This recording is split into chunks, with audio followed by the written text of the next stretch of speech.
Guys, welcome back to the channel, and today I'm going to be doing a challenge as the USSR where I can't build any factories, and the only way I can get them is through focuses, occupation, and consumer goods. The strategy for this was to go down the right opposition, since I could just do a coup instead of a full civil war, so this would prevent a lot of hassle. I know some people say it's better to do the civil war, but I just tend to avoid them.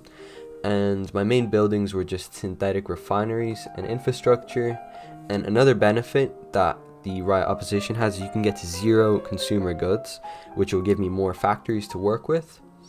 And lastly, my other main strategy was to invade Turkey and Romania so I could get a lot of chromium and early industry. And the most important part is just have to defend the Polish border, since Romania either joins the Allies and gets its ass handed to itself and Germany gets a ton of oil, or it joins the Axis and I have to worry about more divisions on my front.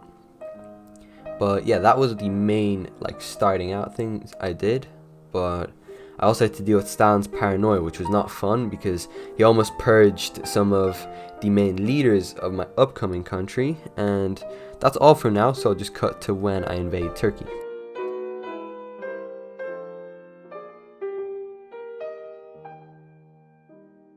This is the most exciting part about, playing the beginning of this challenge. The rest is pretty boring, since you just have to do a ton of build up and maths on how to get the most factories and factory outputs. So I'll just let the time lapse roll.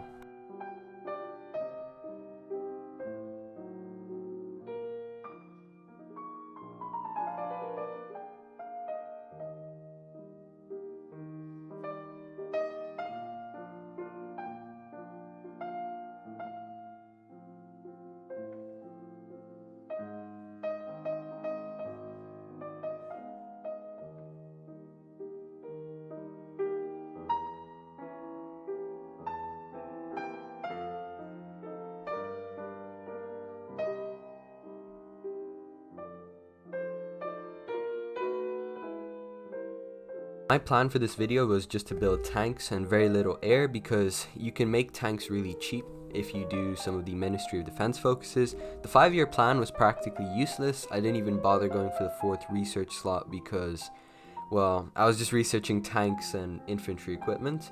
Industry was still worth catching up on. Not that much on construction, but production efficiency. And I also went concentrated because there was no point in really worrying about my factories being bombed, since I still had a basic air force. And now I'm just gonna cut to when we're close to Barbarossa, or if anything interesting happens later on, because this is mostly just the build-up part of the video.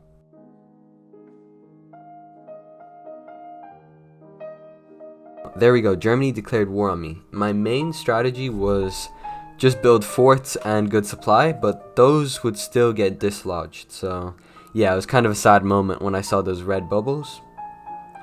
And our air force was pretty weak compared to the Germans. Thank God I've still built anti-air. It's like an instinct. I always have 4 or 3 factories on some AA.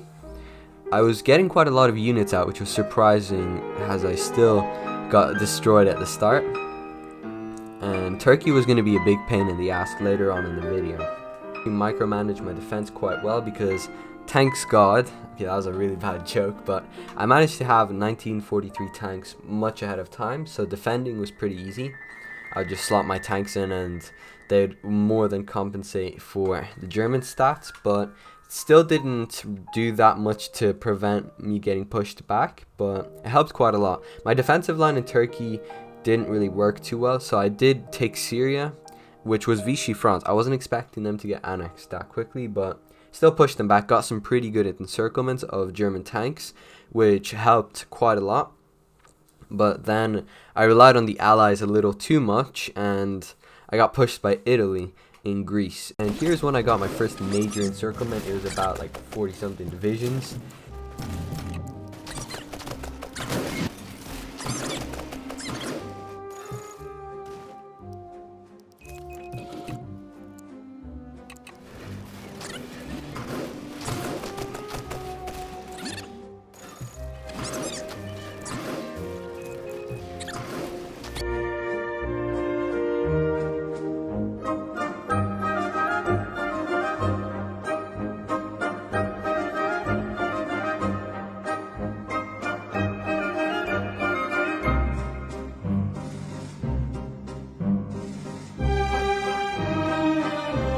after successfully pushing back the Germans and getting even some pretty good encirclements, I kind of knew that I completed the challenge and everything was in the bag, so all I had to do was just finish off the campaign. So I hope you enjoy the time lapse and let me know what I should do as another video idea.